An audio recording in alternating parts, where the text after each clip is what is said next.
Well, hello and welcome to our Friday night Bible study. This is our Bible study for Friday, May 22, 2026. And you can probably tell this is being pre recorded. And there's a reason for that. Eh, Doing it early. Well, we're not live, we're just recording it now. Yeah, we're doing it early, and that's why it's pre-recorded. Yeah, well, there's a reason for doing it that way instead of doing it live. That's an early bird. Yeah, well, actually, the last few weeks we have had bandwidth problems. What are you saying? 3 a.m. We're early. Where does it say it's 3 a.m.? Oh, I make up my own time, dear. Yeah, I've noticed. Anyway, and one of the things that I talk about occasionally, and that I think is important in what we do, is that you be able to see and read along with us what we're reading out of the scriptures. And if it's out of focus, it's going to be hard to read. And unfortunately, I haven't, maybe it's possible, but I haven't figured out if it is possible to tell my software, don't worry about the frame rate, get a good picture. And then, maybe it takes a few seconds for it to show the when I scroll the text up. But at least that way you'd get a good focused image. So what it tends to do is it hasn't got enough bandwidth to show a picture and get a good frame rate, drops a lot of frames. So rather than dropping more frames, it puts up a partial picture, which is then out of focus.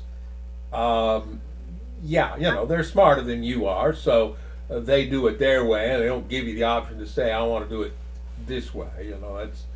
That's how computer programmers are. They're smarter than everybody else in the world, so they just do it because they know better than you do how you should use your computer. It's their computer, not yours anyway. Everybody knows that, right? Anyway, so I know what your problem is. what? I'm on Reddit. What'd you hear? Neighbors is stealing all the megabits that are in the air, and if you want better connection, get out there with your bowl and your butterfly net and catch some megabits and put them in the bowl and bring them in the house. Yeah, right. Well, No, I haven't taken anything. Ain't funny. she just hears these strange stories. That I happen to be feeling good at the moment. Yeah, I noticed. Well, anyway, we have been doing this for several years, and we've been doing it from this location, which is, across a hallway from the room that has the internet connection. So we've been using Wi Fi for it. Well, after 3 weeks in a row of a very slow connection, I began to think, that's not going to go away. We need to take some action to do something about it, including potentially pre recording it and uploading it. And then, however long it takes to upload, it takes to upload. When it's done, we schedule a time for it to post. And that way you get a good image and you can read along with us. So I started doing some experiments. Now, some of you may be aware that Wi Fi was added to 10 or more years ago. And so instead of just being only at what they call 2.4 gigahertz, that's a frequency, instead of being just in that band, there are also Wi Fi signals more than twice as high a frequency as that, 5 and possibly 6 gigahertz range. And those signals are capable of greater bandwidth than is the 2.4 gigahertz version. However, if you're trying to reach over a distance or looking for real reliability, you generally go with the lower frequencies because they reach a little farther. Well, okay. So this computer that we do this on had been connected to our 2.4 gigahertz Wi-Fi connection, but the router does have the higher available, has a separate network that shows up on the list when you go to connect. So I thought, well, maybe if I hook up to that, I'll get better bandwidth. So I ran. You can get these online speed tests that check the speed of your connection. So I ran it from this computer on the lower band Wi-Fi that we've been using the last few weeks, and it came up with 50 or 60 um,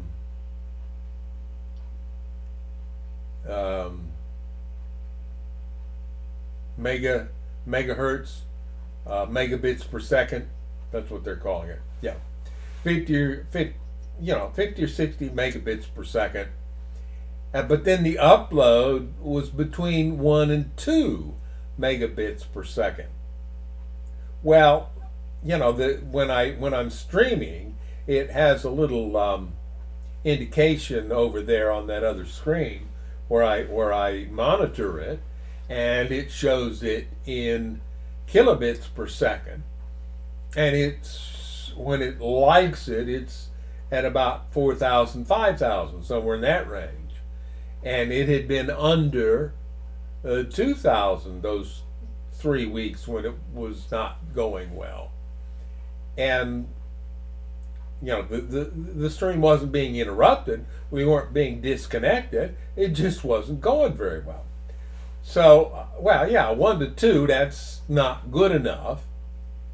So I switched it over to the high band and tried again.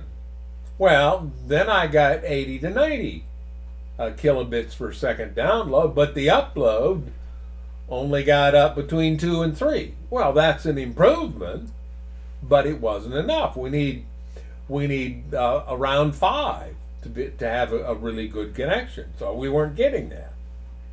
But I did see something in the process of changing the band that we're connected to, because you have to go in, you have to look at your Wi-Fi list, and there were some new entries on the Wi-Fi list, and one of them was an air conditioner.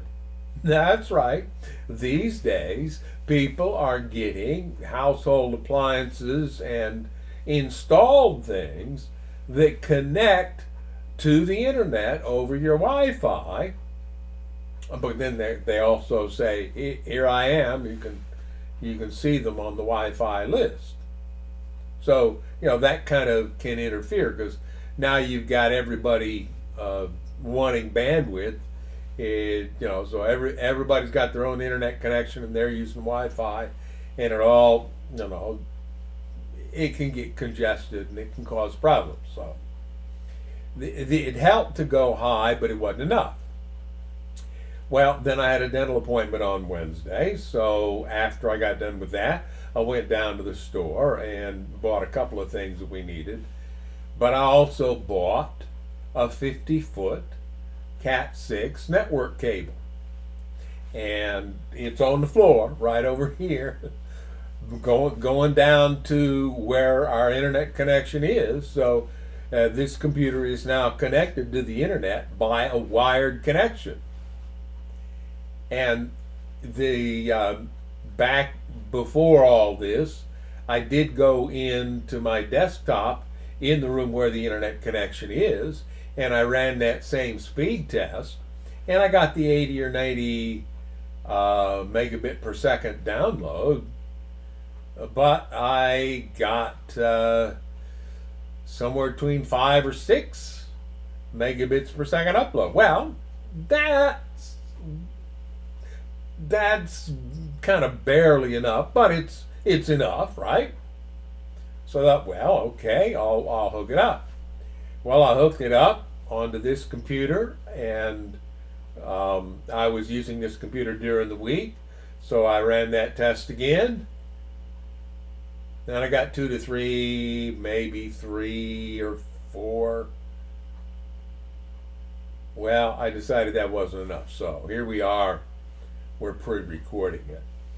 Now, the answer may be that we go ahead and sign up with the fiber internet provider, because the cable internet provider does normally have that big difference between your download speeds and your upload speeds. And supposedly fiber, you get the same speed both directions. That's what I'm being told. So maybe it's true. And if so, maybe that would allow us to have the bandwidth upload that we would need in order to resume live. But, we have it this way. So this is our plan. And I think I said last week that we were hoping to finish the book of Proverbs tonight. There's only 3 chapters left, and we did get 4 chapters done last week. So that should be something that we can do. So let's go ahead and have a word of prayer, and we can get started. Our Father in heaven, we thank you for your blessings to us. We thank you that we have the written word, and we have this opportunity to take some time out of our busy week and open the written word and to read about you and your plan for us. And we know as we do that we need help interpreting what we read, and that you have offered that help through your Holy Spirit. So we ask that each person might receive the blessing of the Spirit to help them understand what we read and talk about. And we ask that in Jesus' name. Amen.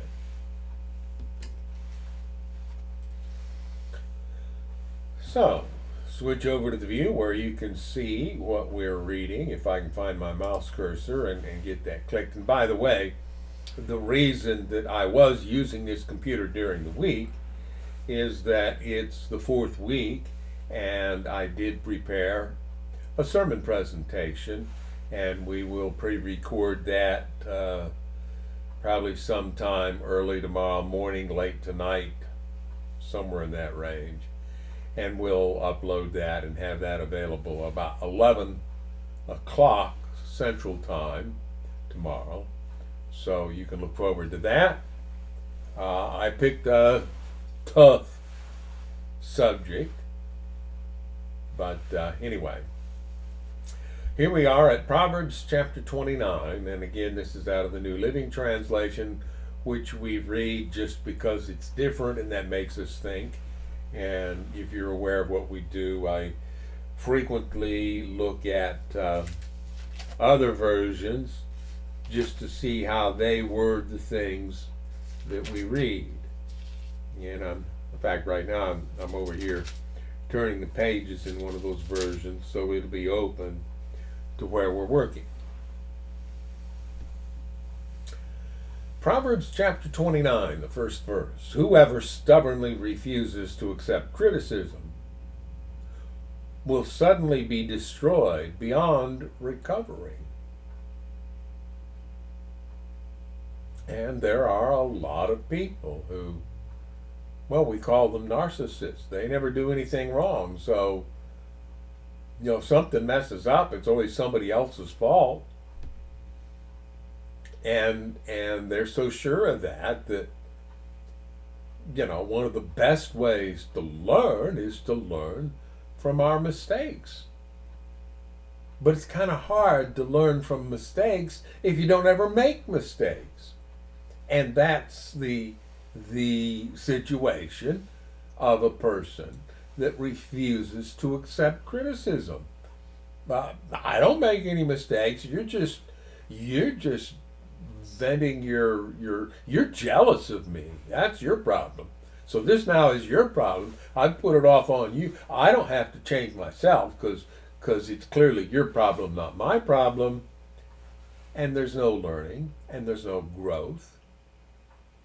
And we just keep living out of harmony with the Creator's design for life because, hey, we're good.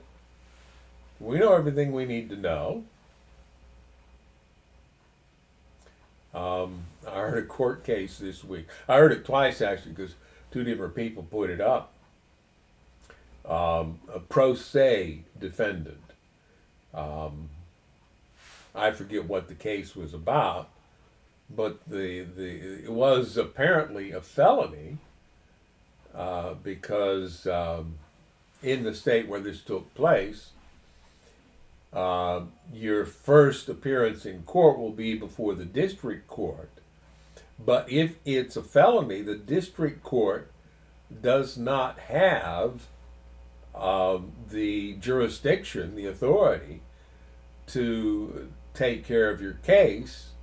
However, there is a procedure in place which requires the prosecutor to demonstrate to the district court judge that there is what we call probable cause.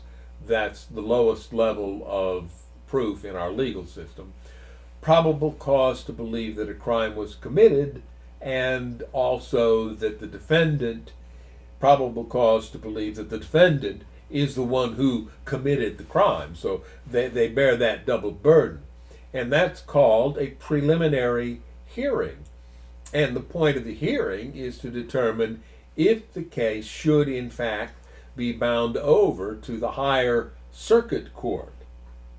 And so the district judge, while he doesn't have the authority to adjudicate the case, if the prosecution fails to provide that probable cause level, then the district court judge does have the power to say, no, I didn't find probable cause. We're not binding this over to circuit court, and the case doesn't proceed.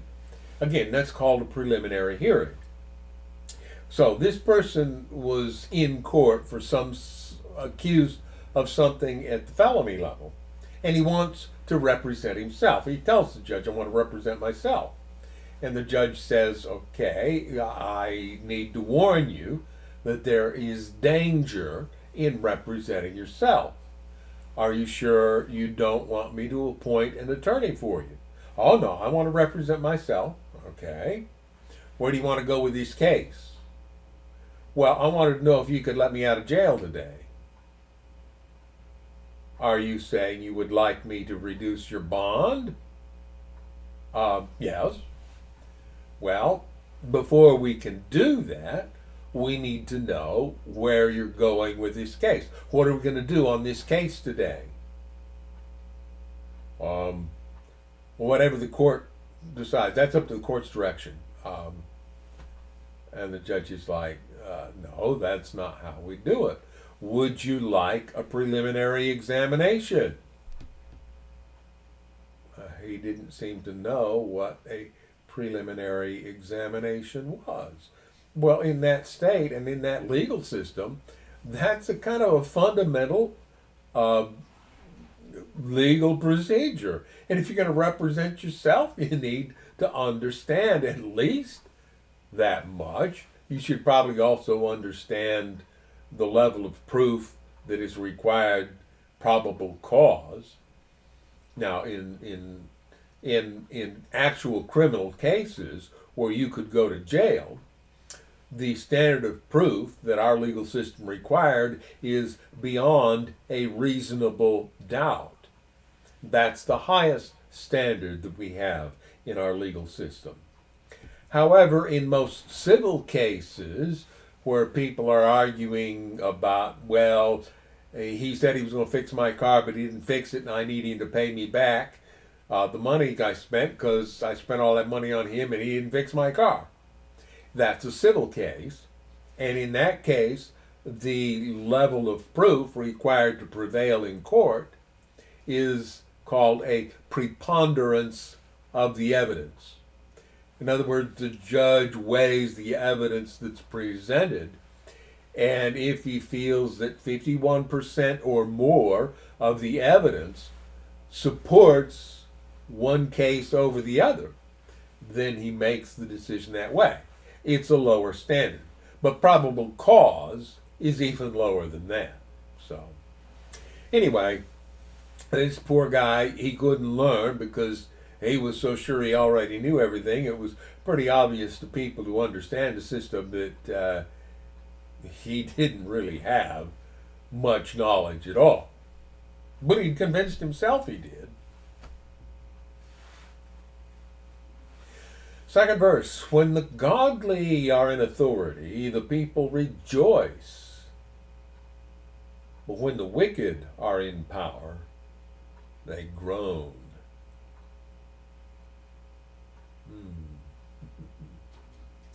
The man who loves wisdom brings joy to his father. But if he hangs around with prostitutes, his wealth is wasted. Well, if you're getting your intimacy by paying for it, yeah, that's sort of a waste of your wealth. Because unless you're a really hard, what? Fake intimacy. Well, yeah, it is. It's not real intimacy. It's fake. But there's, you can get fake intimacy usually, unless you're a really detestable person, for free if you go to the right places. It's not even intimacy. Well, no, it isn't. But the point I'm making is paying for it is, particularly in our day and age, not very bright. So I put it that way. Yeah. A just king gives stability to his nation, but one who demands bribes destroys it. Now, I think that's an important verse to recall because previously we have read Proverbs that talk about how money can smooth the way, or gifts can put the king on your side. Those are just statements of reality, not statements of what should be. And a verse like this tells us that a king who demands bribe is ultimately destroying his nation, because now there's corruption, and the people who have money get what they want, the people who don't have money don't get what they want, therefore they have less money, and the problem just gets worse and worse.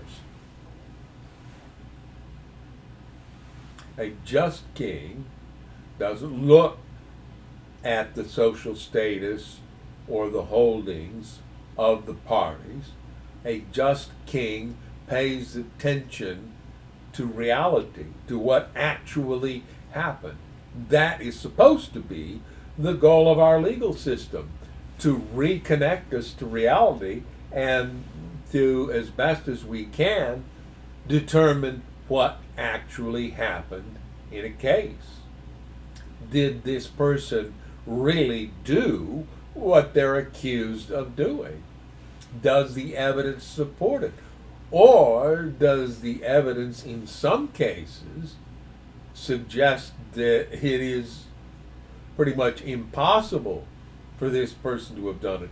In which case then the finder of fact, a judge in a bench trial or a jury in a jury trial, should return a verdict of not guilty. We don't have evidence to say that this person did what it said they did. That actually, when we talk about justice, real justice is linking our decisions to reality. The punishment that is issued afterwards isn't real justice, but the justice is in that link to reality, in determining what really happened and making our decisions based on reality rather than on what we would like to see happen. Or in the case of a bride who has enough wealth in order to pay the bride. Verse 5, to flatter friends is to lay a trap for their feet.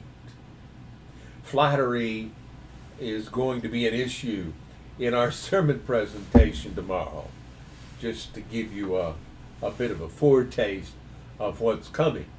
And About me, what? telling about how wonderful I am.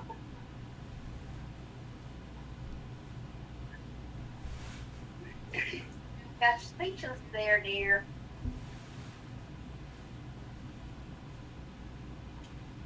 And one of the problems with flattery is, it's one thing to praise somebody when they deserve it, when they did a good job. Wow, you did a good job at that, or what you did is pleasing, or that was efficiently done.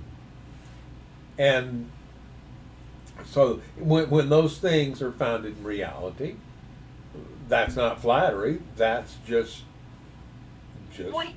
Positive.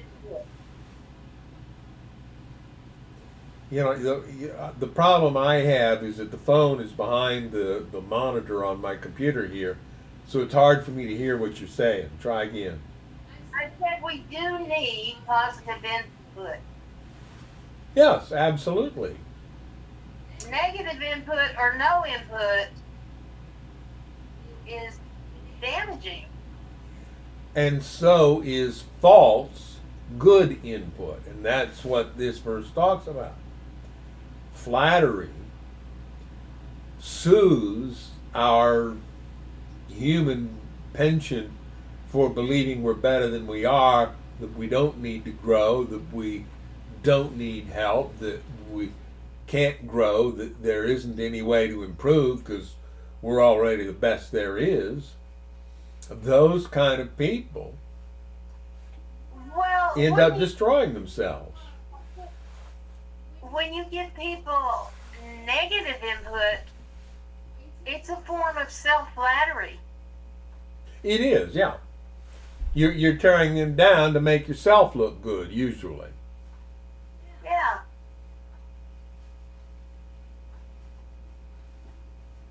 But when you feed somebody's disconnection from reality and let them feel that they don't need to improve, that they're good just as they are, that lays a trap for their feet, because now they're susceptible to the destruction that comes from living out of harmony with the Creator's design for life. But when you, on the other hand, give negative input where it's not due, you're creating harm to the person that you're insulting. Well, even if the negative input is warranted and founded in reality, if it is not done in a setting where the recipient understands that you care for them and would give up your own comfort to help them, it's still destructive. So just because it's founded in reality doesn't make it okay to pass out negative feedback.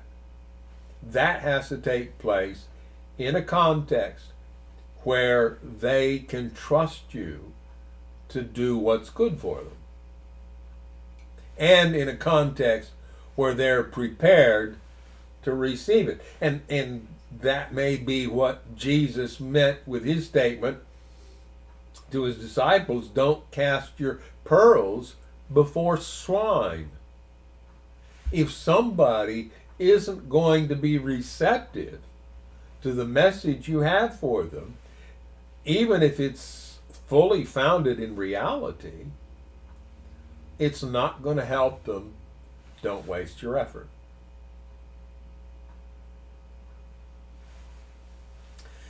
Evil people are trapped by sin, but the righteous escape, shouting for joy. The godly care about the rights of the poor. The wicked don't care at all. So when you hear somebody saying, and sometimes it's people in authority even, well, I don't care, what are they telling us? The godly care, but the wicked don't care at all. Mockers can get a whole town agitated, but the wise will calm anger. And that statement recalls to me another snippet of a court procedure. It was actually a trial that I heard, and they only uploaded just a snippet out of the trial itself. So I didn't hear what the defendant was accused of, but his attorney, at the opening of the snippet that they played, stood up and was telling the judge that he was sick and tired of being falsely accused and of the judge sitting there on the bench and doing nothing about it. And he went on and on and on about this, and he was clearly quite agitated. And several times the prosecutor in the case, a female, stood up and said, Your Honor, I object to these ad hominem attacks. And the judge kept trying to get them to sit down and be quiet for a minute. And they kept going on and going on. 5 minutes or more, this man's going on, and his opponent is objecting, and the judge is trying to get them to sit down and be quiet and listen to him for a minute. Well, eventually, the vitriol kind of spends itself, and we get to find out what the issue is. Apparently, this defense attorney wanted to bring in evidence in the form of calls from the jail. And the prosecution had objected, saying that what he was trying to introduce wasn't the whole call, and that in order to properly understand the call, you had to hear the whole thing. So she would tell the judge, I object, I don't have the whole thing here. And he didn't hear that. He heard, he didn't give me the whole thing. Well, his argument was, I gave her everything I have. Well, that wasn't her issue. She wasn't saying there was a discovery violation. She was saying, we don't have the whole call. And he took that as a personal attack. He didn't give me discovery. Well, that's not what she was saying. She was saying, we need to hear the whole call. So once the judge got them calmed down, he was able to say, here's what I'd like to do about this. You want this evidence allowed in. I think it should come in. I think the jury should hear it. But I also think that the prosecutor's concern is appropriate. I think we ought to have the whole thing. I have the power to order the jail to provide the entire call and bring that in so that the jury can hear it. And I am willing to do that. And he didn't get heated like the other two attorneys out there. And so that's what I thought of as I read this verse 8 here. Mockers can get a whole town agitated. These two attorneys at each other's throats, accusing each other of false accusations and so forth. That once the calm judge was able to get them to shut up and listen for a minute, his wise response calmed their anger and provided a solution that both of them could live with. I was a wise judge. Anyway. Verse 9, if a wise person takes a fool to court, there will be ranting and ridicule, but no satisfaction. And this is one of the verses that supports my premise that these proverbs are the sayings of the king after hearing a case, because now someone has apparently brought someone to court, and the person that they have brought to court has been what the king considers a fool, and so the case didn't go smoothly because there was ranting and ridicule, but the judge couldn't get at the truth because the fool was busy at self-justification. You'll hear that in court cases. I heard one yesterday where it was a neighbor dispute, and the judge kept trying to get them to just answer her question, and they kept wanting to go into these lengthy explanations. For example, did you have a camera pointed at her house? Well, we got these cameras over here, and these cameras. Oh, no. Yes or no? Do you have a camera pointed at her house? Well, ultimately, yes, but they didn't want to say that because that didn't go well for them. And it was very difficult for that judge to get at the facts. And in fact, she did not decide the case.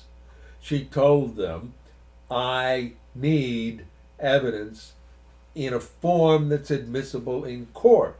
You cannot bring somebody's statement into court and rely on it as evidence. They have to be here in person, so that if there are things that didn't get written down that I need to know about, I can ask them questions.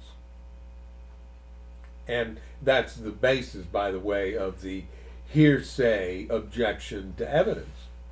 You can't say what somebody else said if that somebody else isn't in court and can't be cross-examined by the other side. That kind of information is not admissible as evidence in court.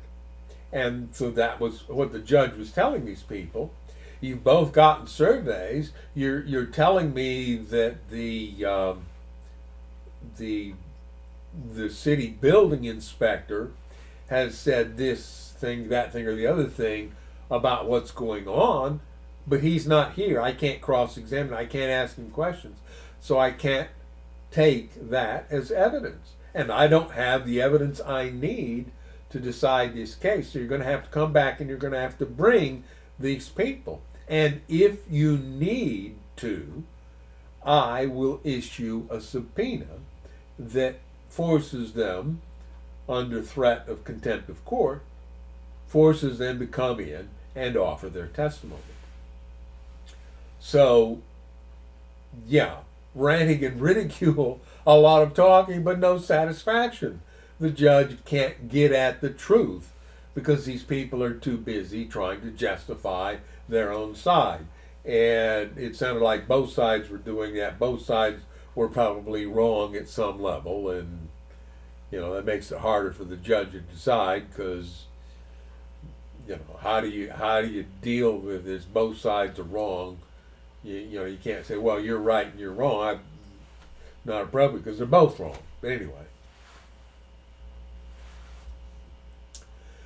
Verse 10, the bloodthirsty hate blameless people, but the upright seek to help them.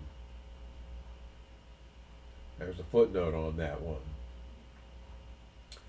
Another possible reading of it is the bloodthirsty hate blameless people, and they seek to kill the upright.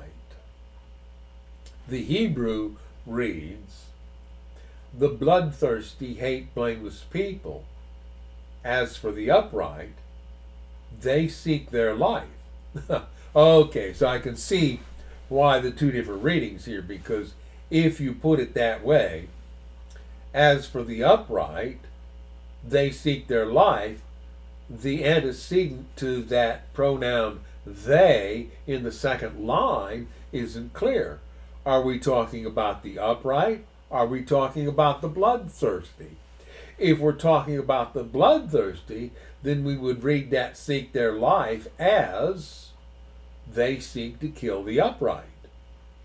But if we're talking about the upright, then, and that's the interpretation that this version chose to put into the verse as it reads here, the upright seek to help them. They seek to promote their life. Fools vent their anger.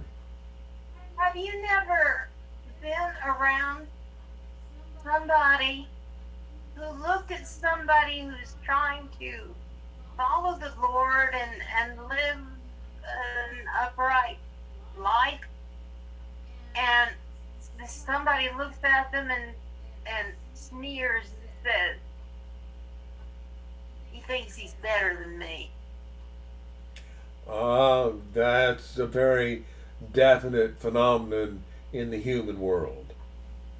I've seen it a lot. Or they call you a goody two shoes or something like that. Holier than thou. Mm-hmm. I was at work. It was the end of the day. There were two people left, the boss and me. And the boss was walking out the door, and he says, "Have a good weekend." He stopped and he looked at me and he says, "You know, I could never belong to your church." And I said, "Why?" He said, "Because you don't have any vices." What's wrong with you is that you use caffeine.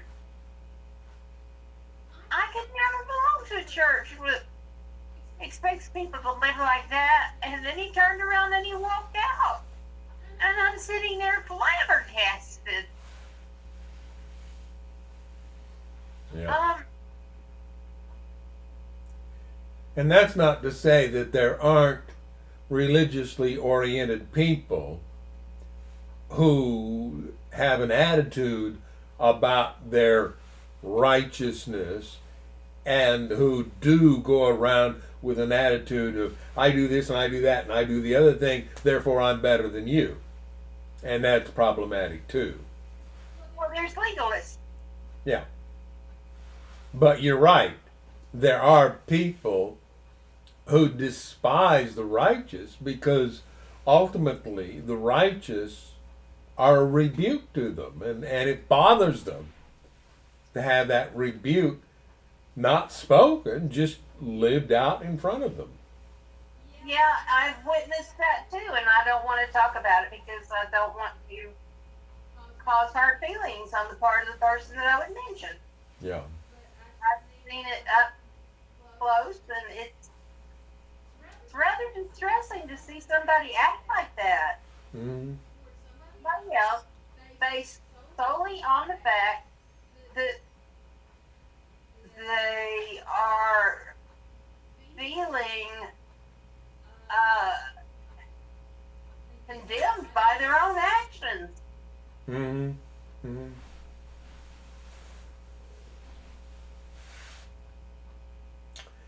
If a ruler pays attention to liars, all his advisors will be wicked.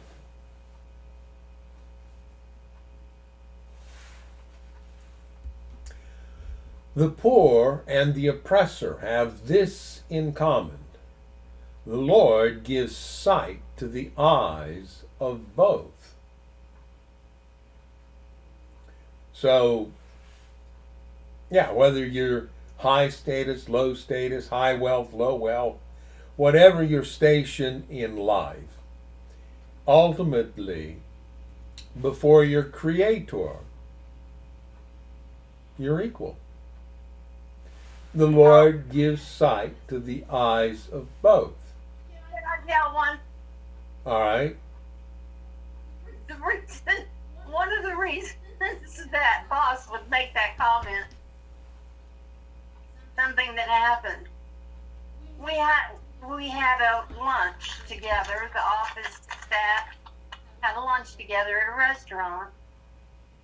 And at the end, the waitress came out and asked if we wanted dessert. And I was looking, and I saw a drink, an alcoholic drink that sounded fascinating. I don't remember what it was. And I ordered it, and I said, "Would you please leave the alcohol out of it?" And the waitress says, "You want what?" I told her again I wanted that drink, but leave the alcohol out. And she says, "You want coffee?" Hmm. Uh, yeah, I guess. And one of my coworkers spoke up and said, "Yeah, I want that too." Hmm.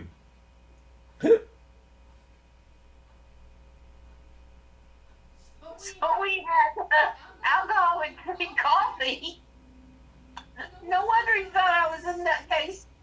Yeah. If a king judges the poor fairly, his throne will last forever. And that's kind of in the same line as the verse we read earlier, verse 4. A just king gives stability to his nation, but the one who demands bribes destroys it. In this case, if a judge or a king judges the poor fairly, his throne will last forever. To discipline a child produces wisdom, but a mother is disgraced by an undisciplined child or father. We could be equal about that. Granted, in Solomon's day, the the sexist expectation was that the children were raised by the woman. Dad went out and earned a living. He wasn't that involved with the children. Probably wasn't the best way to raise children, but anyway. When the wicked are in authority, sin flourishes, but the godly will live to see their downfall. Well, maybe. Perhaps we should give our standard Old Covenant understanding caveat on that verse. Discipline your children, and they will give you peace of mind and will make your heart glad. In other words, correct them and do so in a way which makes them open to correction for a lifetime. Now, in raising children, it is important that you start early, for one thing. Second, that the boundaries you set around a child get larger and larger as the child develops and is capable. And, granted, in our country, we consider the age of majority 18, and legally a parent can't force anything on a child after that age. However, we also know that the brain continues to develop into the 20s. So a wise parent will arrange things so that they can still have an influence at that advanced age as the child's brain continues to develop. But by that age, they have to have really broad boundaries so the child is mostly self determinant. And if you can make a child ready by the time they reach that age for lifelong learning, for accepting correction when needed, and for understanding I don't know everything, and there isn't anybody out there that I can't learn something from, then you have prepared them for a much more fulfilling life. And that will give you peace of mind that your child is prepared to face life and to grow and develop and be prepared for eternal life. That will make your heart glad. When people do not accept divine guidance, they run wild. But whoever obeys the law is joyful. God's law of love, when obeyed, and that's not in the sense of obeying a written rule, but rather living your life in accordance with those principles, that will bring joy. It is a joyful way to live. Words alone will not discipline a servant. The words may be understood, but they are not heeded. Yeah. The judge hears a case in court and he sends the person out and he says, I'm going to release you on your own recognizance, but you have to show up in court. Are you going to show up in court? Oh, yes, I'll show up in court. The next date comes around, the person isn't there. And the judge thinks, he understood the words, but he didn't heed them.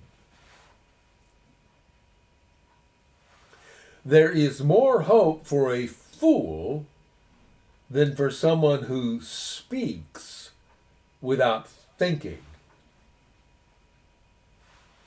And I think that's a way to understand these people who are so quick in court to try to justify themselves rather than give honest answers to questions that are asked.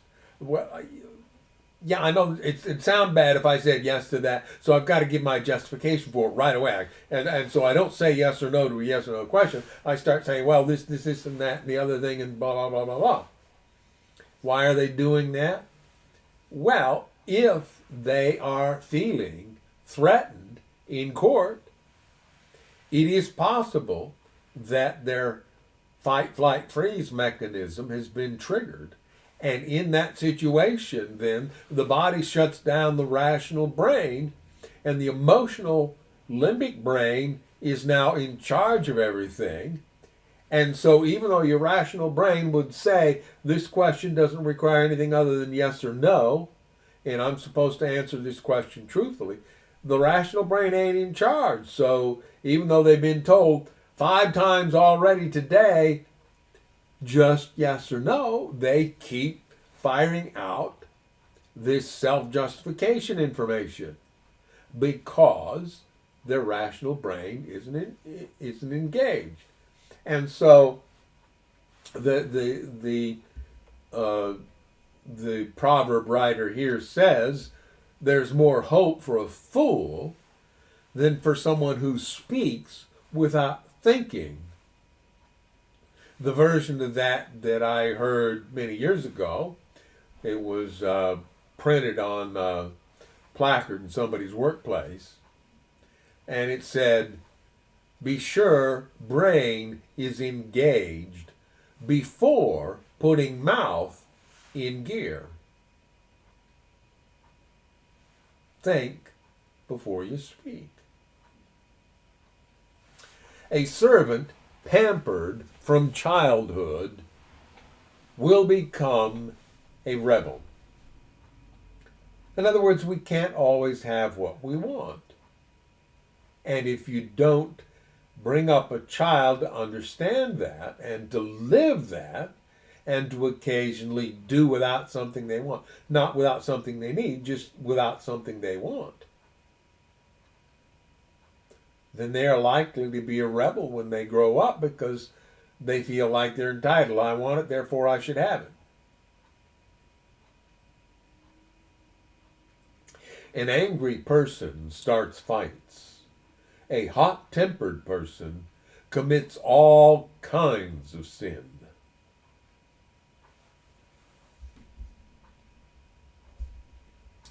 Pride ends in humiliation, while humility brings honor. And of course, we point out from time to time, humility doesn't mean thinking everybody's better than me.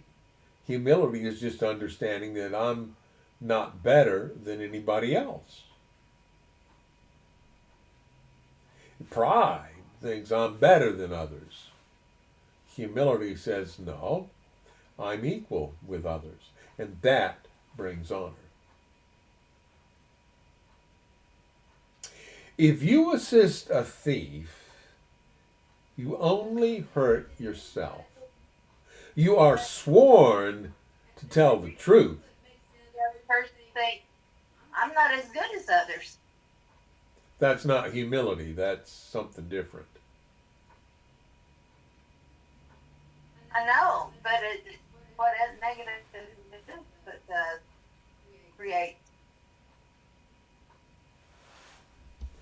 That's usually a sign of a person who has been damaged and abused and told repeatedly, you're no good, you're useless, etc., etc. Abusers will tell that to people, to cow them, to put them under their power. But those are damaged people. Hurt people. Hurt people. Yeah, that's true. Abusers abuse because usually they were abused themselves. And very early on in their lives, they developed coping mechanisms, but they when they got to adulthood, they felt like the only way to avoid that pain is to be the abuser rather than the abused. So that's what they've learned. That's what's been ingrained in them from childhood. That's how they act. Now, I was trying to read the second line of verse 24 there. You are sworn to tell the truth, but you dare not testify. Yeah, if you've been sworn to tell the truth and you're in the wrong, it makes it hard for you to tell the truth. And a lot of people will raise their hand and swear to tell the truth under penalty of perjury and then lie like all get out. And there are multiple reasons for that. One is the human urge towards self-justification. Never admit that you're wrong. So if you have to lie to do that, then you lie. Other people have so self-deluded themselves that they actually believe what they're saying is the truth. It's not, but they think so. Fearing people is a dangerous trap. But trusting the Lord means safety.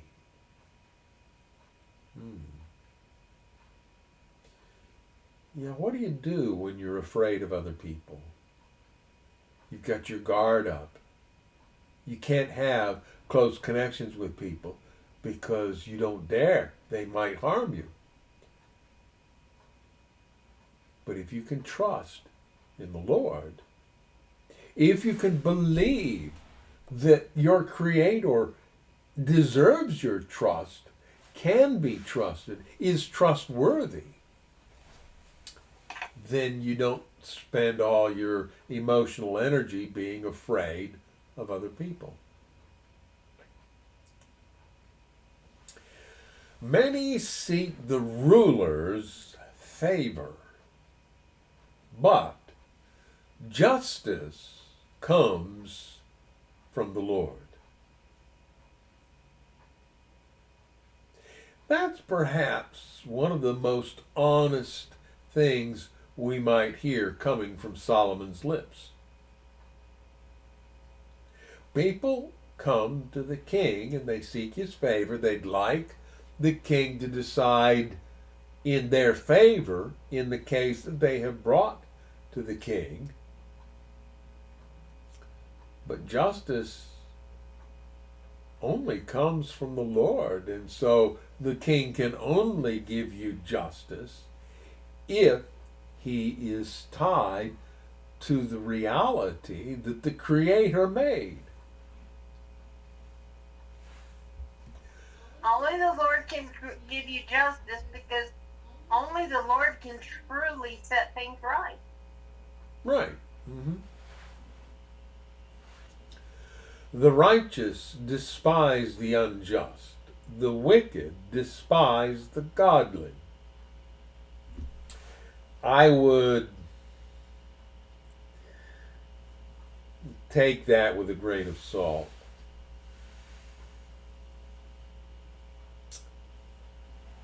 Namely, by making a distinction between despise and hate. Hatred is destructive. And even if the person that you hate is wicked and toxic and not worth your trust,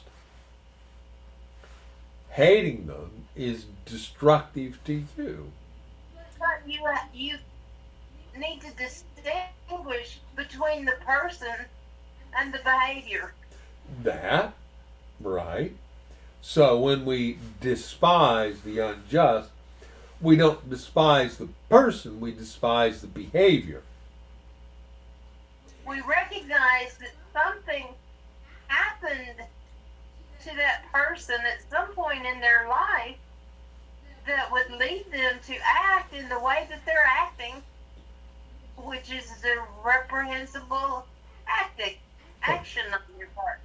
And if they are unwilling to accept correction and criticism, we may need to separate ourselves from that toxic person.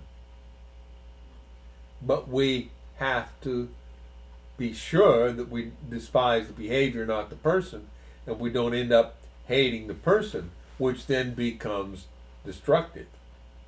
Now, I'm going to use a word, I'm not sure I'm going to use it accurately, but you can correct me.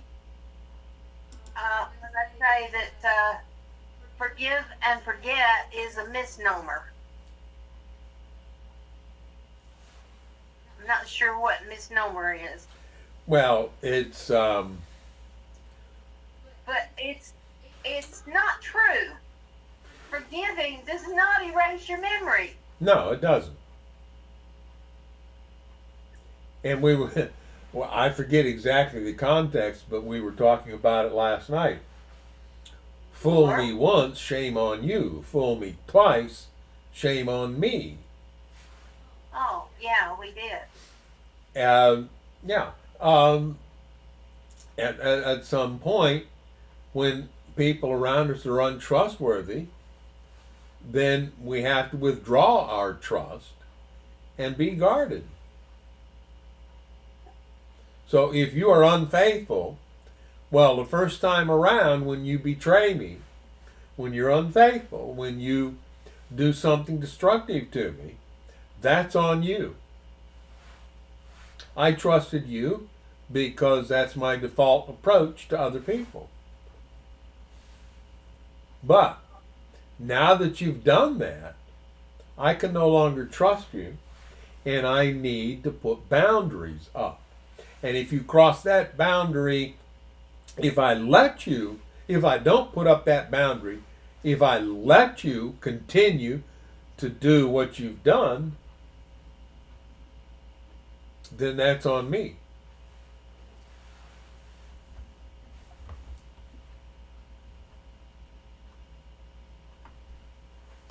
Okay, so what does misnomer mean?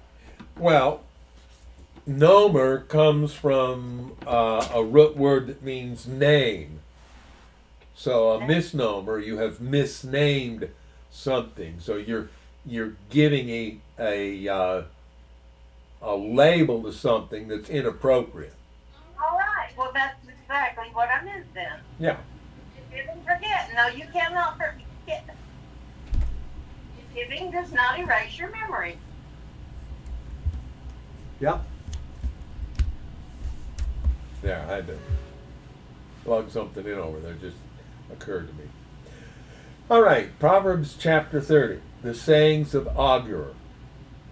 The And what? that's the sayings of Agur, A-G-U-R. Okay. The sayings of Agur, son of Jacob, contain this message. Footnote A, or son of Jaka from Massa, or son of Jaka and oracle. All right. And just for the fun of it, I'm going to do a little search here.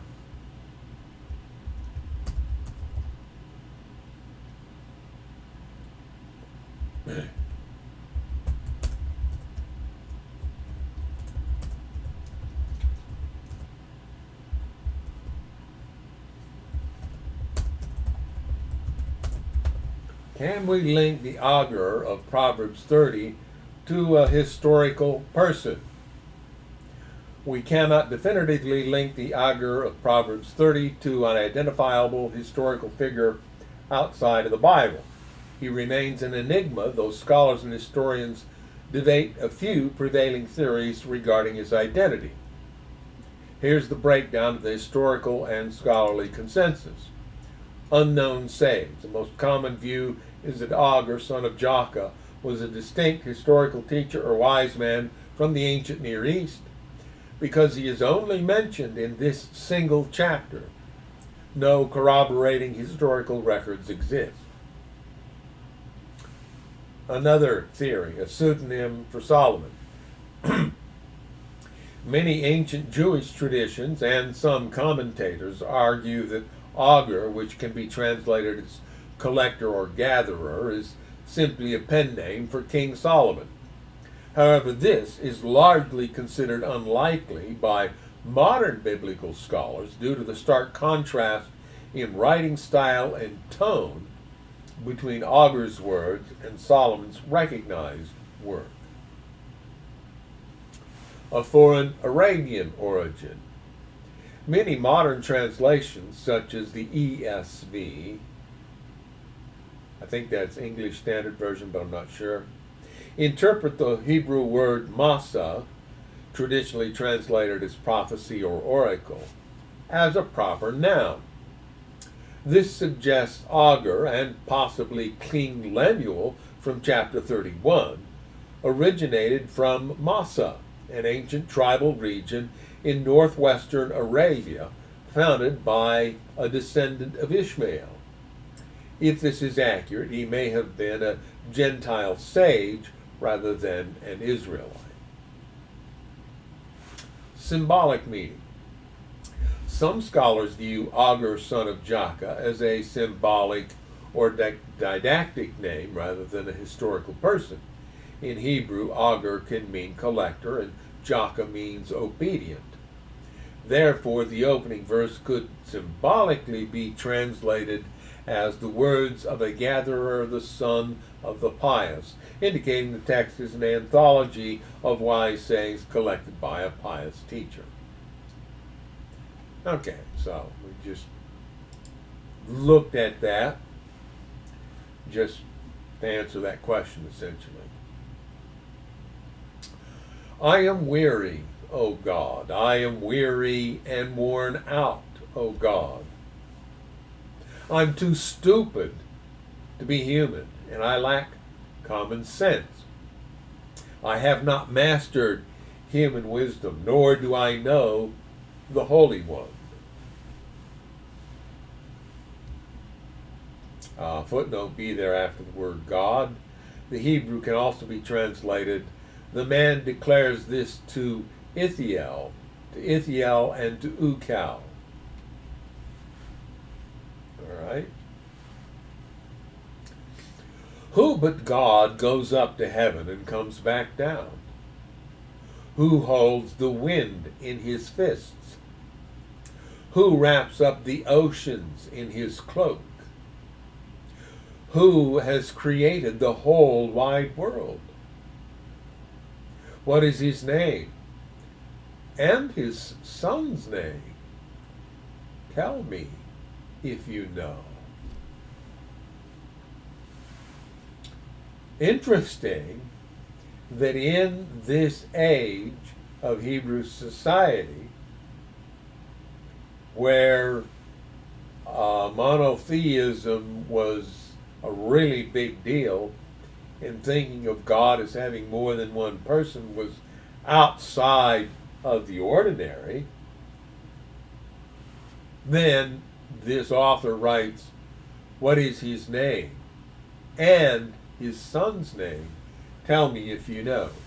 And I want to see that in a different version to see if it has that same connotation.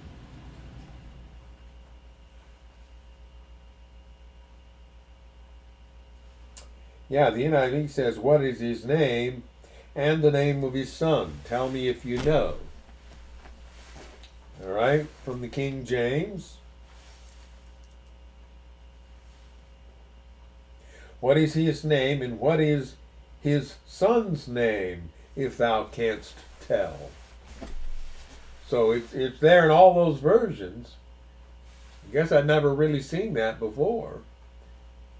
But since this opens up by saying who but God does these things, and then additional rhetorical questions, who does this, who does that, what is his name and his son's name, tell me if you know.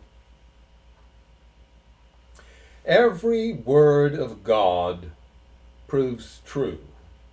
He is a shield to all who come to him for protection. Do not add to his words, or he may rebuke you and expose you as a liar.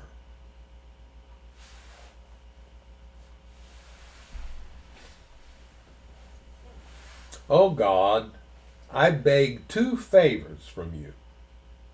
Let me have them before I die. First, help me never to tell a lie. Second, give me neither poverty nor riches. Give me just enough to satisfy my needs. For if I grow rich, I may deny you and say, who is the Lord? And if I am too poor, I may steal and thus insult God's holy name.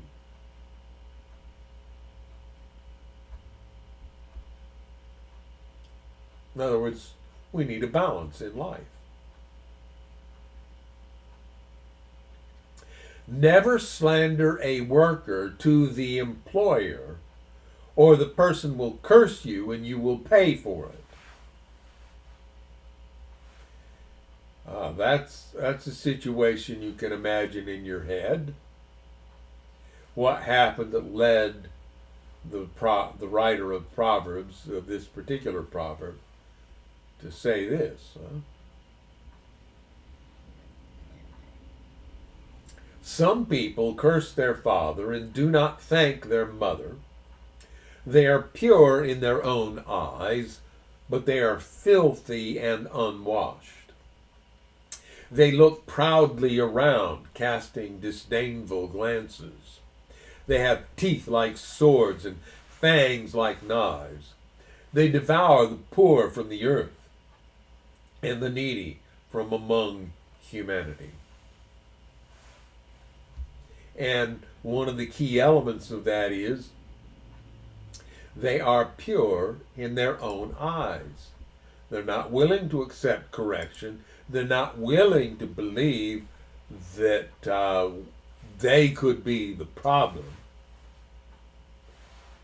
They look proudly around. I'm the best there ever was. Casting disdainful glances. They devour the poor from the earth and the needy from among humanity. Muhammad Ali.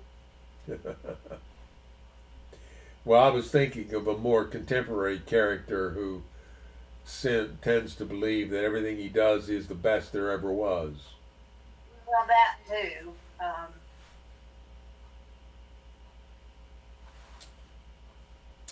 The leech has two suckers that cry out, more, more. In footnote C, I think you'll find it says sisters. Daughters. All right. Two daughters who cry out, give, give.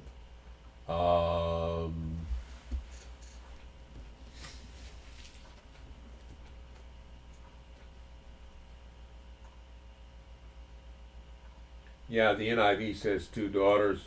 What does King James say there?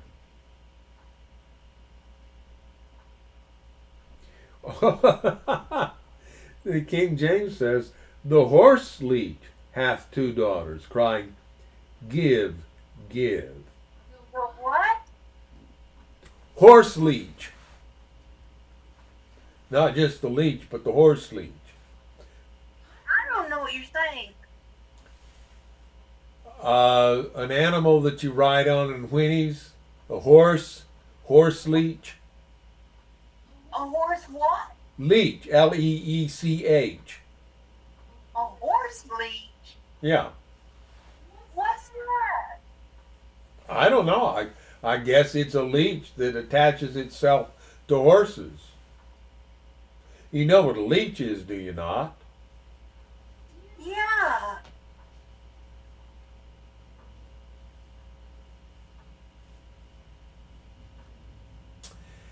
And this more, that's one of the frailties of humanity. No matter how much we get, we always want more.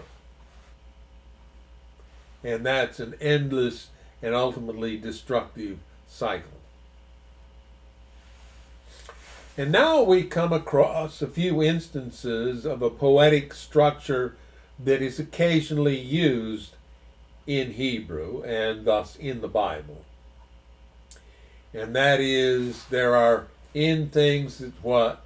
In plus one, that, in the second line. So in this case, there are three things that are never satisfied. No, four that never say enough. And then they list 5 things? Well, they list four. The grave, or Sheol, the barren womb, the thirsty desert, the blazing fire.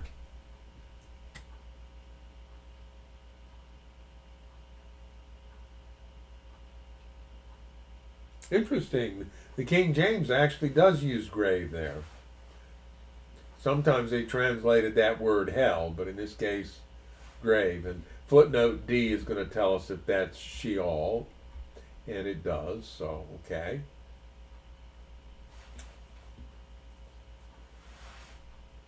And you know, you stop and think about things that never say enough. The grave. People die every day. Humans fall to the grim reaper, as we sometimes put it, all the time. And it's never full. The grave is never full. There's always more room for humans to end up there. The barren womb, doesn't matter how much intimacy is involved, the womb never produces anything. The thirsty desert, you can water the desert, but it doesn't help. Or the blazing fire. You have to put out a fire. If you don't, it just keeps consuming. The eye that mocks a father and despises a mother's instructions will be plucked out by ravens of the valley and eaten by vultures.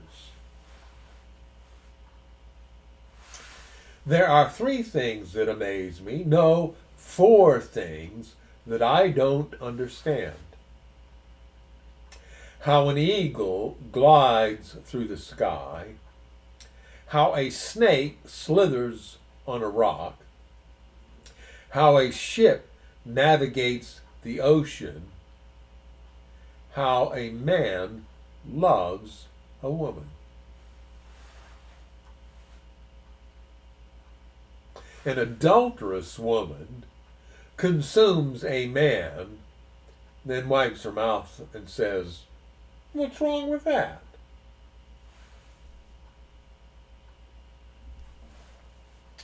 There are 3 things that make the earth tremble. No, 4 it cannot endure.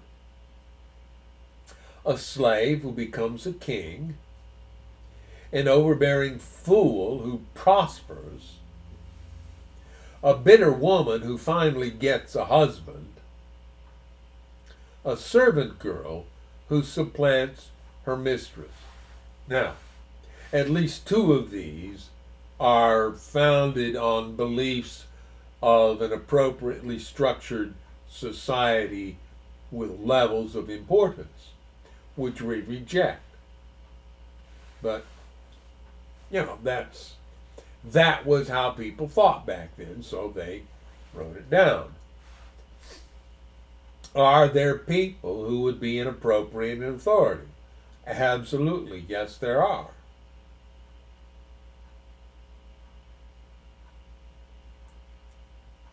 But then, if we lived the way God intended us to live, we wouldn't need people in authority. So, there you go. There are 4 things on earth that are small but unusually wise. Ants. They aren't strong, but they store up food all summer. Hyraxes or conies or rock badgers.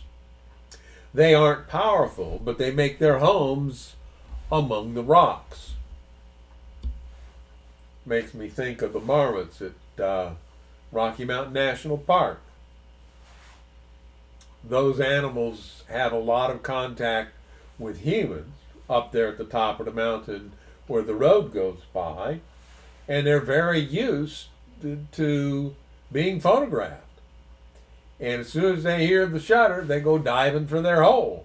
So they'll come out and pose for a picture, and they hear the camera go off, down in the hole they go. But they do. They make their homes among the rocks. Locusts. They have no king, but they march in formation. And lizards. They are easy to catch, but they are found even in kings' palaces. There are 3 things that walk with stately stride. No, 4 that strut about. The lion, king of animals, who won't turn aside for anything. The strutting rooster, the male goat, a king as he leads his army. If you have been a fool by being proud or plotting evil, cover your mouth in shame. And then finally, as the beating of cream yields butter, and as striking the nose causes bleeding, so stirring up anger causes quarrels. I think that's a touch more colorful in the King James. Let me turn to that. Surely the churning of milk bringeth forth butter, and the wringing of the nose bringeth forth blood. So the forcing of wrath bringeth forth strife.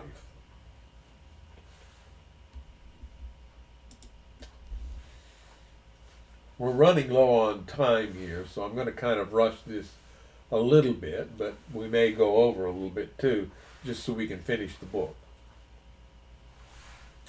The sayings of King Lemuel contain this message, which his mother taught him. A message is footnoted, or of Lemuel, king of Massa, or of King Lemuel, an oracle. So we've got the Massa in there again. So King Lemuel may be a similar thing to this augur that we've read about before. O son, O my son, O son of my womb, O son of my vows, do not waste your strength on women, on those who ruin kings. And this suggests that maybe it wasn't Solomon, because if it was, he certainly didn't pay attention.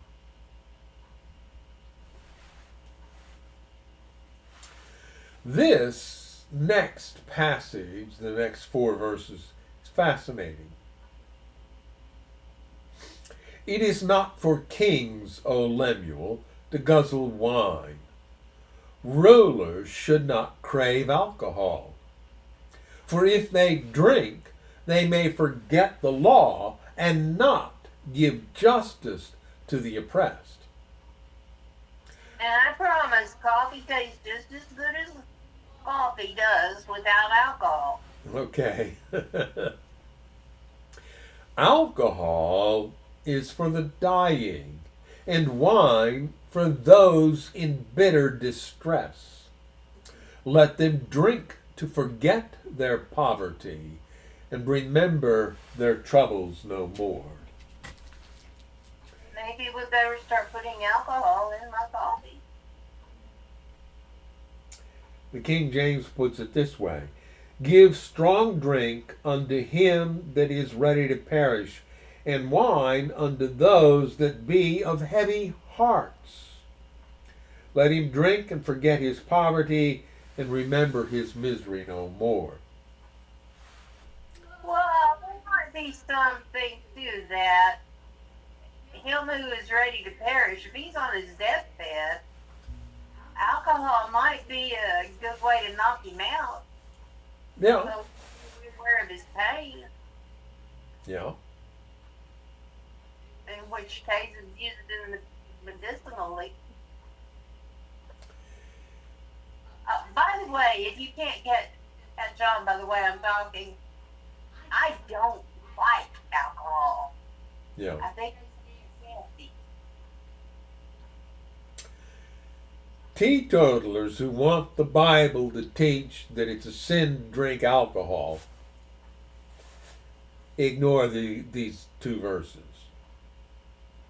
They like verses 4 and 5, yeah. But 6 and 7, suggesting that alcoholic beverages might be appropriate for certain people, they pass over and hope nobody notices. Speak up for those who cannot speak for themselves. Ensure justice for those being crushed. Yes, speak up for the poor and helpless, and see that they get justice. Now, this last section of the book is sort of misogynistic in that it talks of one gender and not both. So as we read through it, let's just understand that both a wife and a husband can be virtuous and can be a benefit to their partner. It's not a one-way street. A wife and a husband can be intimate with each other in ways that you can't be with just your.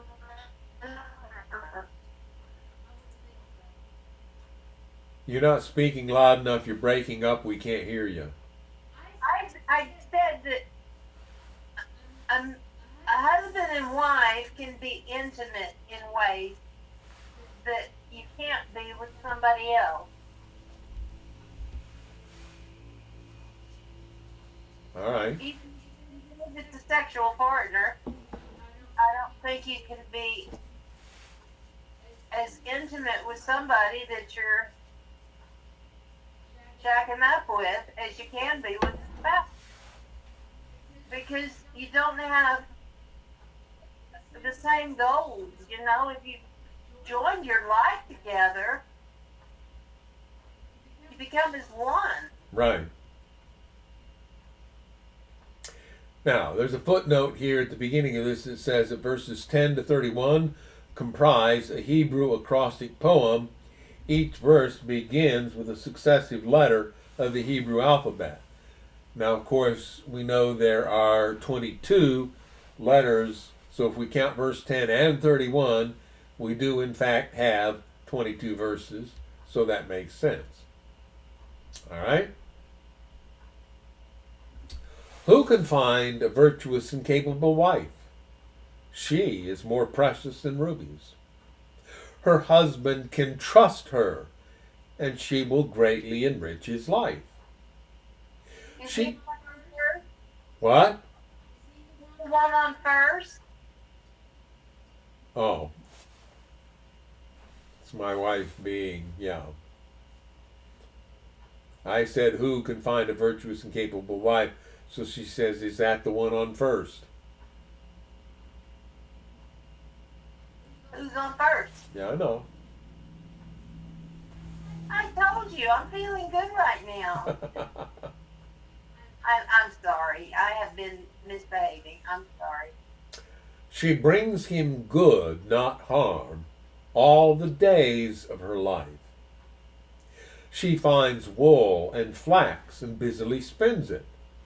She is like a merchant's ship, bringing her food from afar. Now, wool, that's obviously used for textiles. Flax is the source of linen. My wife recently saw a product, and so she bought a few packages of it. Flax seed crackers. How did those turn out? Yeah, Yeah, what? I did. I asked how they turned out. I wouldn't eat them. Yeah, I finished them. They were not particularly that tasty. They're probably pretty good for you, but anyway. Well, my diet is so limited, and I can't just eat. Yeah. Everything I eat makes me sick, and I'd love to have a snack sometime. And a flaxseed cracker would probably not hurt me, but I have to be able to not want to barf it back up. I mean, those things were not fit to eat. She finds wool and flax and busily spins it. She's like a merchant ship, bringing her food from afar. She gets up before dawn to prepare breakfast for her household and plan the day's work for her servant girls. She goes. What? This is what an ideal wife is like. Leave me out.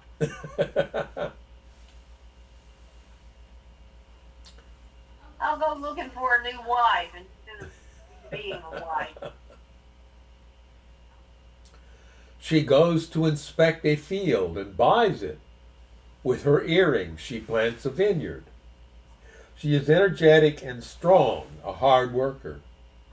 She makes sure her dealings are profitable. Her lamp burns late into the night. Her hands are busy spinning thread, her fingers twisting fiber.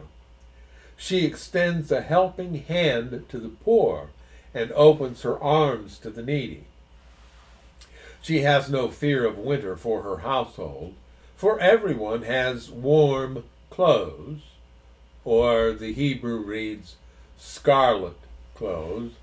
The warm comes from the Greek and Latin versions. Why we would pay any attention to the Latin version, I'm not sure. Well, I'm not sure why the color of your garment would make you warm. She makes her own bedspreads. She dresses in fine linen and purple gowns. Her husband is well known at the city gates where he sits with the other civic leaders. She makes belted linen garments and sashes to sell to the merchants. She is clothed with strength and dignity, and she laughs without fear for the future. When she speaks, her words are wise, and she gives instructions with kindness. She carefully watches everything in her household and suffers nothing from laziness. Her children. Laziness. He's busy sitting at the gate shooting the breeze with his buddy. Oh well, there's probably some value to that viewpoint that was what happened in that day. That these guys got together and got inflated with their own importance and their own wisdom, and yeah. When she speaks, her words are wise, and she gives instructions with kindness. She carefully watches everything in her household and suffers nothing from laziness. Her children stand and bless her. Her husband praises her. There are many virtuous and capable women in the world, but you surpass them all. Charm is deceptive, and beauty does not last. But a woman who fears the Lord will be greatly praised. Reward her for all she has done. Let her deeds publicly declare her praise. So there, we've run over by almost 10 minutes. My nose is driving me nuts. And like I say, we do have a sermon presentation prepared that we'll upload and release hopefully tomorrow, Lord willing. I still have to go through and do another proofreading run through it. But we'll see. We may probably continue to pre-record and upload like this until we get a reliable stream that won't throttle our connection. But anyway, that's it for this session. We'll begin the book of Ecclesiastes next week. We invite you to join us then. And until then, we say goodbye and God bless.